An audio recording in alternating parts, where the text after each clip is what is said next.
All right, square root functions. Woo! Come on, computer. So we're going to talk about graphing these guys, but before we can go ahead and graph it, we need to look at what a basic one looks like. So a square root function is essentially half of a parabola. So we just got done with parabolas, which I know you loved oh so much. And essentially, we take this parabola, undo. We're essentially taking this parabola and we're flipping them sideways.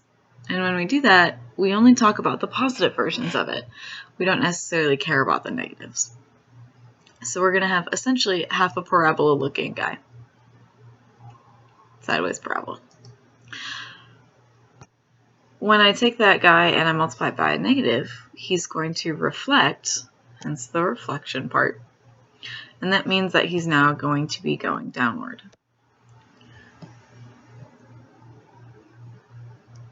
So he's going to look like that. If I have, say, 2 here, so I have the square root of 2x, that guy's going to be getting bigger. So he's going to stretch and get really, really tall. If I have, say, a half, he's going to take really long time to get big. So he shrinks. I can have a stretch and a reflection at the same time. So say I have a -2. He flips upside down and gets really big this way. Say I have a -0.5. He's going to take a really long time upside down.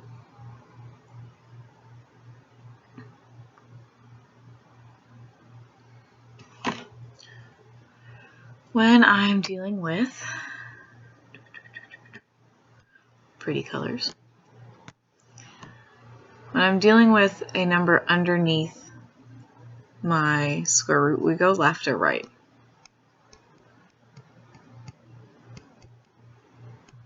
And I'm going to show a couple more examples of this in a moment. If it's x plus, you go left. If it's x minus, you go to the right. It's opposite. So typically you're used to going left when you're negative. Just trust me when I say we're going to go left when we add, if there's a plus in the middle. I could show you the reasoning, but I feel like, I love you, but I feel like I might confuse you a little bit more, so I'm not going to. So if you see a plus, you go to the left. If you see a minus, you go to the right. If you have it on the outside, that's up and down.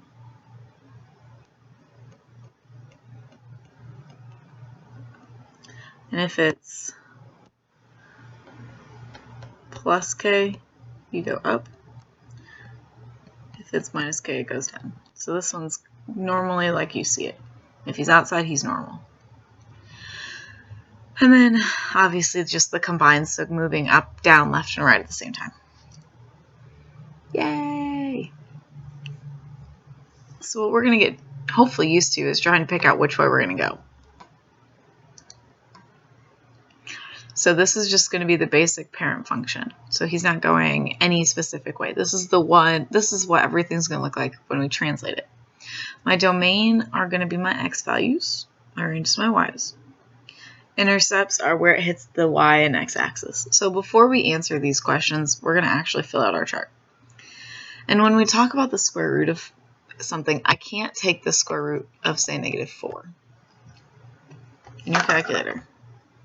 Try and take the square root of -4. It gives you an error, essentially. It tells you it's a non-real answer. That's because it doesn't exist. So when we deal with square root functions, unless we're moving left and right, which we'll talk about in a moment, we're going to always start with 0. And I like to take square roots of perfect numbers. So I'm going to do 0, 1, and 4. 2's not perfect. That's not going to give me a nice answer. 3 is not perfect. It's not going to give me a nice answer. I want to use just square roots. So the square root of 0 is 0. Maybe. Square root of 1 is 1. And the square root of 4 is 2. So I have a dot at 0, 0. I'm going to make this a little bit thicker so you can see the dots easier. I have a dot at 1, 1. And a dot at 4, 2. 2, 3, 4, 1, 2. So it means that when I connect my dots... that was really bad. The idea is we're getting bigger. So my domain deals with my axis. In this case, as you can see, we're getting bigger each time. I start with 0, then 1, then 4. So my domain is greater than or equal to my smallest x value of 0. Same thing with my y's. They're also getting bigger, and it's getting bigger than my smallest y value, which is 0. The x-intercept is where it hits the x-axis. So here's my x-axis right here. Maybe, come on, there we go. And that hits at 0, 0. My y-axis is the other one, it's the up and down one. Come on, there we go. And he also hits at 0, 0. Sometimes they hit the same spot, sometimes it's none for both of them. It just depends on what the graph looks like. Okay. So, before we get started, my $1 million question is, what does vertically mean?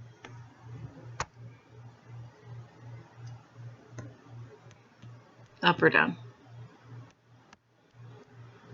Oh, come on.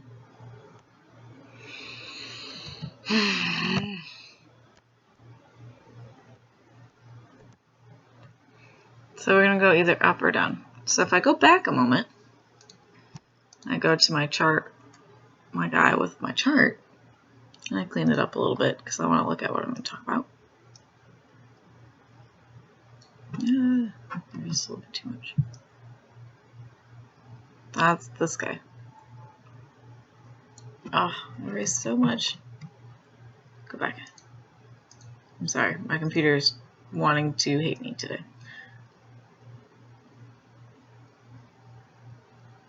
He's this guy. So what I'm looking for is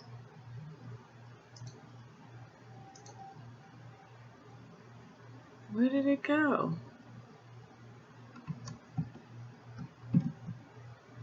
I erased too much. I suck. Whatever. We're just moving forward. Done. Done trying to be smart. Showing you cool things. I'm really just over my computer tonight. So, since my 2's on the outside, he's going to be going up because he's positive. When I go up and down, my x values are not going to change. So I'm still going to use my 0, my 1, and my 4. I don't know, can you see that? Or is my face in the way? Okay, you can see it. Sorry. So when I plug in 0, I have the square root of 0 plus 2. Square root of 0 is 0. 0 plus 2 is 2. I have the square root of 1 plus 2. I guess I should do this for you. Square root of 1 is 1. 1 plus 2 is 3. Then I have the square root of 4 plus 2. Square root of 4 is 2. 2 plus 2 is 4. So we're going to go ahead and plot my dots. So I have 0, 2, 1, 3, and 4, 4. 1, 2, 3, 4, 1, 2, 3, 4. And connect my dots. So my vertex point is talking about where does it start. Well, we talked about how we can't have negatives. So my vertex in this case is going to be my very first point, which is 0, 2. My x-intercept is whatever hits the x-axis. Well, does anything hit that line? Nope. So there is none.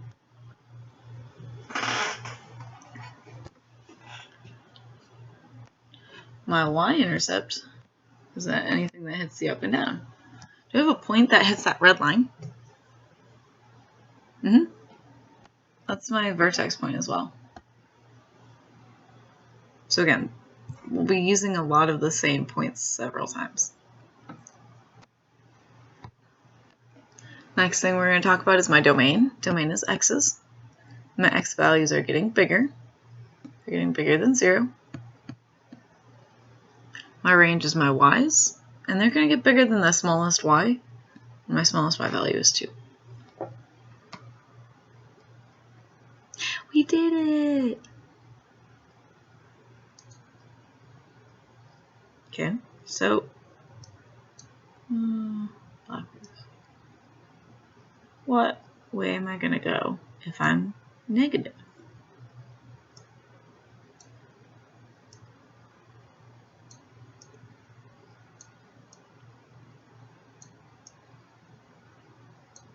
We're going to go down. So again, because we're going down, my x values don't change. Stay with 0. We stay with 1. And we're going to stay with 4. So the square root of 0 minus 1. Square root of 0 is 0. 0 minus 1 is negative 1.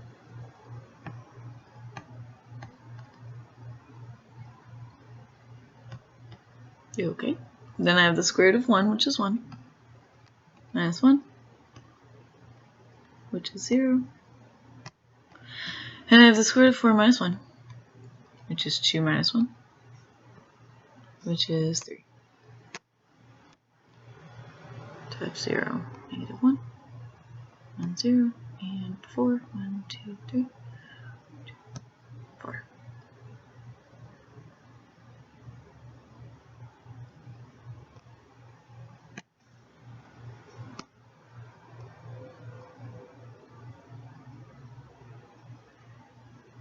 That's not the best graph, I'm sorry. Okay, I can't count, can I? Maybe that didn't look right. Alright, we're gonna do this. 2 minus 1 is not 3. It's 1.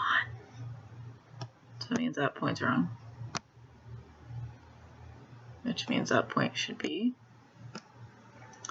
1, 2, 3, 4, 1. Right there. Hey, that looks a little bit better. I was looking at that and I was like, I don't know why this looks weird. Ta-da! Okay, so my vertex is 0, negative 1. Okay. Come on, computer, stop being dumb. My x-intercept is, where does it hit this line? Well, it hits at 1, 0. Where do I hit on my red line? That one we are 0, negative 1. My domain is x's, and they're getting bigger than the smallest x. Ah! Come on. And my range is y's. They're getting bigger than negative 1.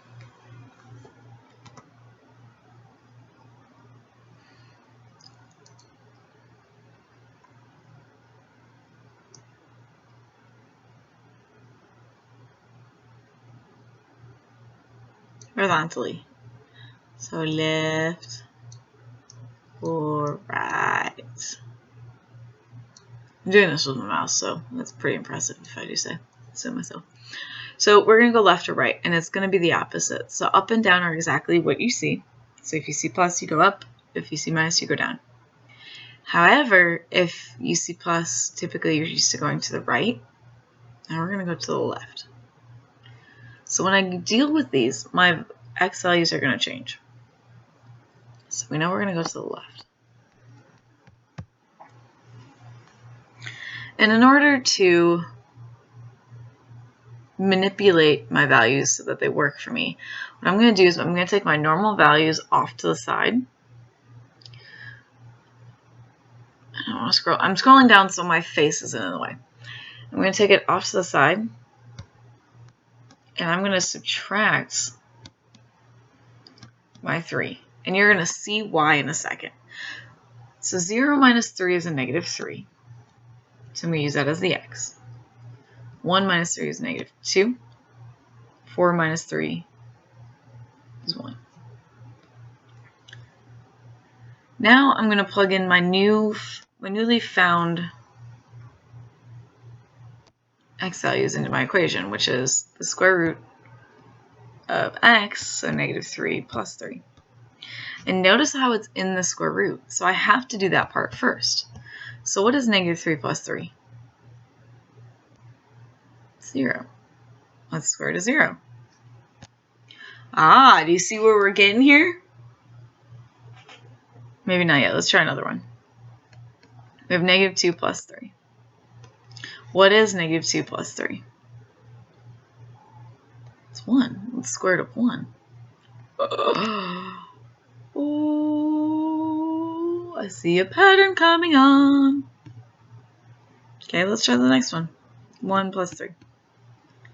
What is 1 plus 3? Let's square root of 4.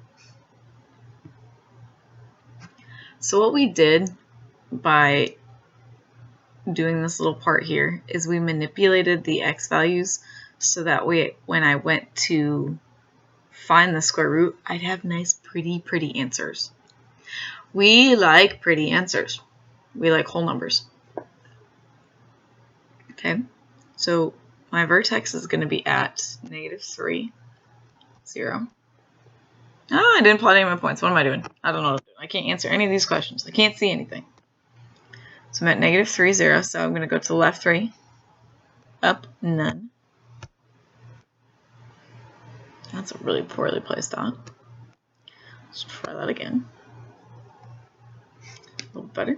Then I have negative 2, 1, and I have 0, 2. Connect my dots. Hey, it looks like I have parabola. Okay, so my vertex is at negative 3, 0. Where do I hit on my x-intercept? Well, that's at also negative 3, 0.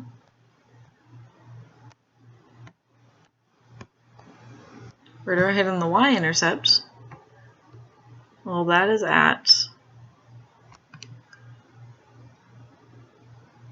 I missed a spot again. Back up for a second. Yes, I know. I'm telling you to back up.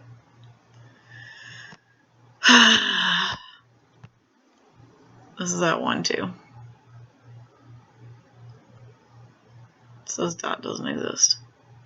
So because he doesn't hit the intercept at a specific actual point, we're going to say he's none. Because that point doesn't exist there because I can't count. He does hit, but it's at such a inconvenient answer for us, we're not going to find it. We're just going to say it's there. Okay. Ow. My domain's my x's, and they're getting bigger than a negative 3. My range is my y's, and that's getting bigger than a 0.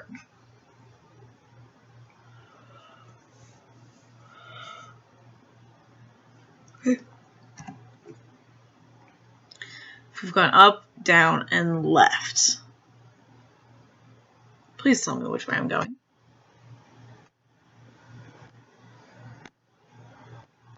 Going to the right, stupid.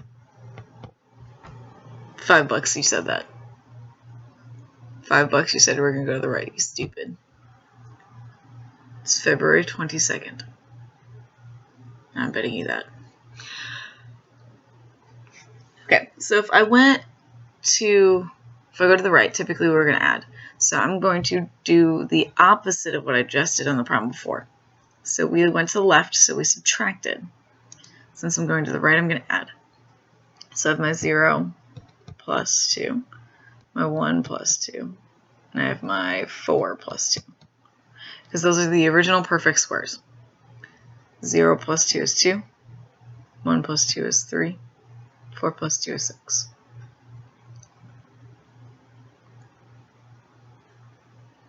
So in here I have 2 minus 2, which is 0. And the square root of 0 gives me 0. Then I have 3 minus 2, which is 1. Square root of 1 is 1. Then I have 6 minus 2, which is 4. And the square root of 4 is 2.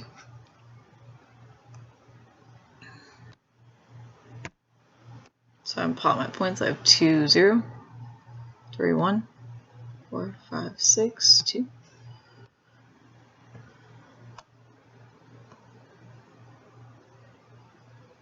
Connect my dots. And I answer my questions. So my vertex is at 2, 0. The x-intercept is where does it hit that line, which again in this case it's 2, 0 as well. Do I hit my y-intercept at all? Nope. So I don't have one. My domain's my x's. They're getting bigger, then not 0. They're getting bigger than 2, and my y's are getting bigger than 0. I looked in the wrong column. Sorry.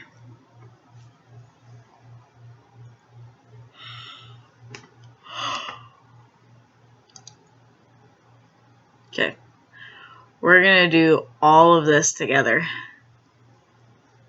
So if you want to pause and come back at this time frame, go ahead. So what we're going to do is we're going to figure out our x's. And I want to make sure I have enough room to write, so I'm going to scoot this over a smidge.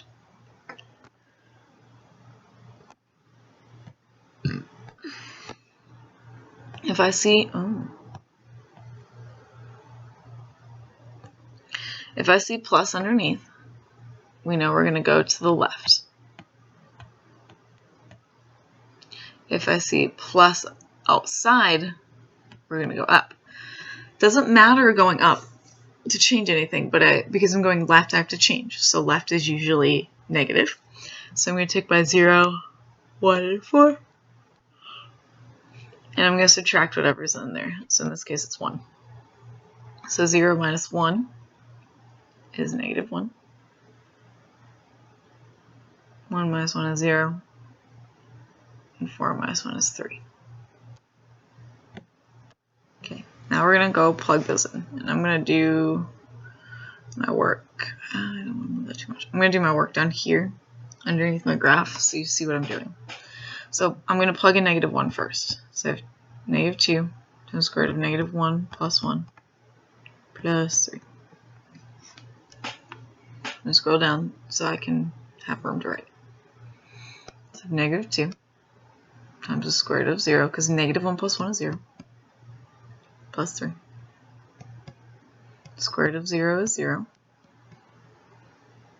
2 times 0 is 0. And 0 plus 3 is 3.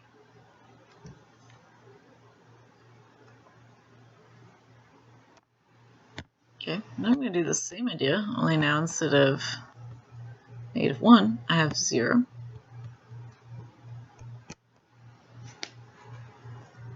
That was my shoulder, by the way, in case you heard that pop. I have negative 2 times the square root of 1 plus 3. Square root of 1 is 1. Negative 2 times 1 is negative 2. And negative 2 plus 3 is negative 1.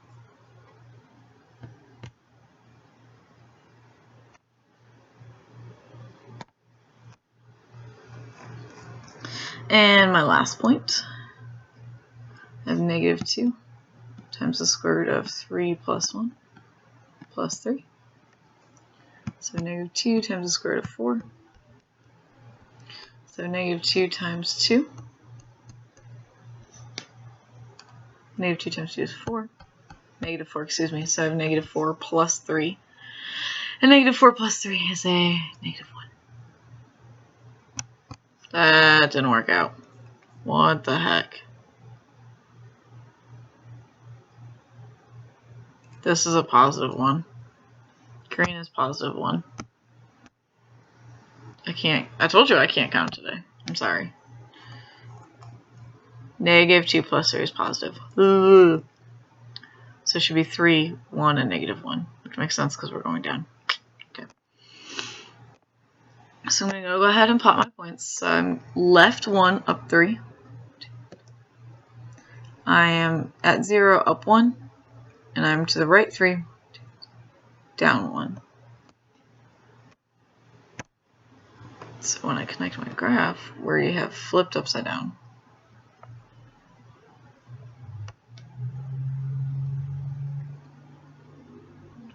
so to my domain, my x's are still getting bigger. They're getting bigger than the negative 1, but my y's in this case are getting smaller, and they're getting smaller than 3.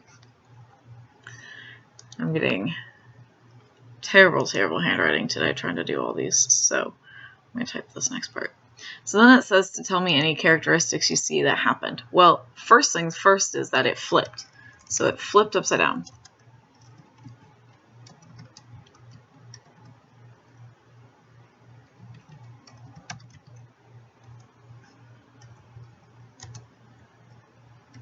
Oh.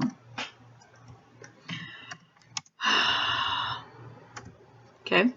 It also moved to the left, and it went up compared to my normal parent graph of being at 0, 0, and it's stretched by 2 because I have that 2 out in front. So all of those 4 things happened to it. That's a lot.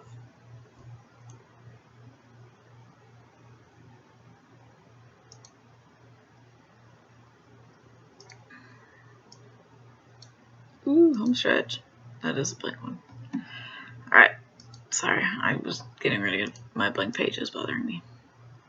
OCD. Okay.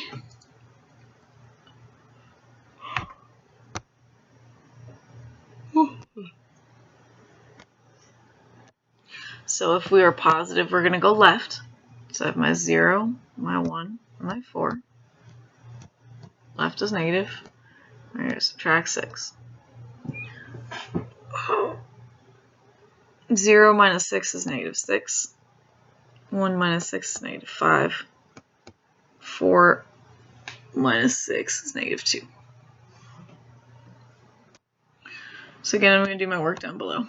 So I have 1/2 times the square root of negative 6 plus 6 minus 4.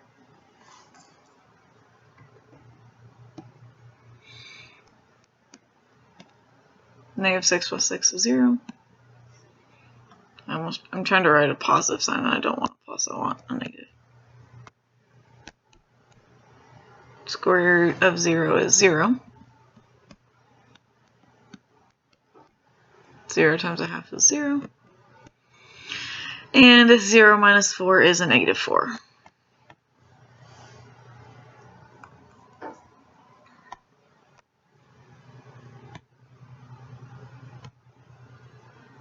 Next I have 1/2 times negative 5 plus 6 minus 4. So I have 1/2 times the square root of 1 minus 4. Square root of 1 is 1.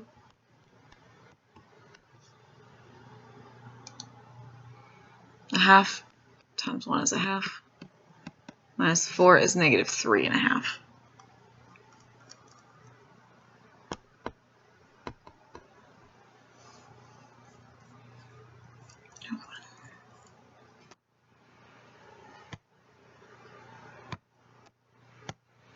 Alright, last one on here is we have negative 2.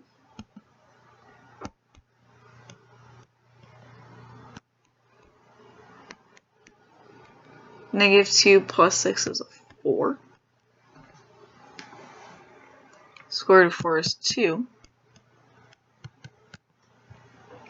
2 times 1/2 is 1.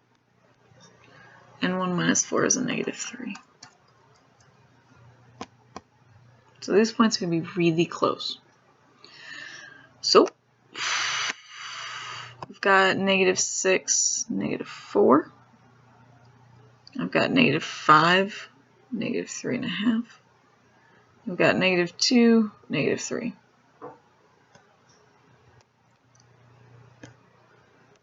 So when I connect it, it's really little. So it really doesn't go up much, but that's again because of the shrink of a half. So the domain is my x's, and they're still getting bigger. And they're getting bigger than -6. My y's are also getting bigger in this case, and they're getting bigger than a -4.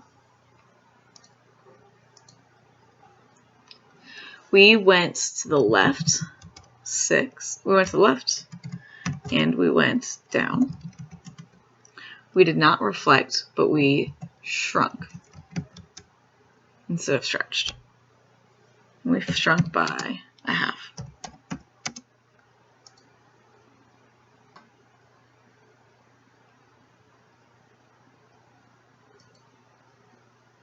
Last bit. Home stretch. We can do it. Okay, what we need to do here is we need to do a little bit of factoring in order to get this so that I can describe my graph. Because I'm looking at something that's not similar to what we've been doing. So what I have to ask myself is, can I divide both of these numbers by whatever is potentially in front or a perfect square? And if so, I'm going to go ahead and do that and then simplify. So can I take 4 divided by 4? And can I take 12 divided by 4? Okay, I can do it. So what I'm going to do is take out of 4. And when I divide out of 4, I'm left with 1.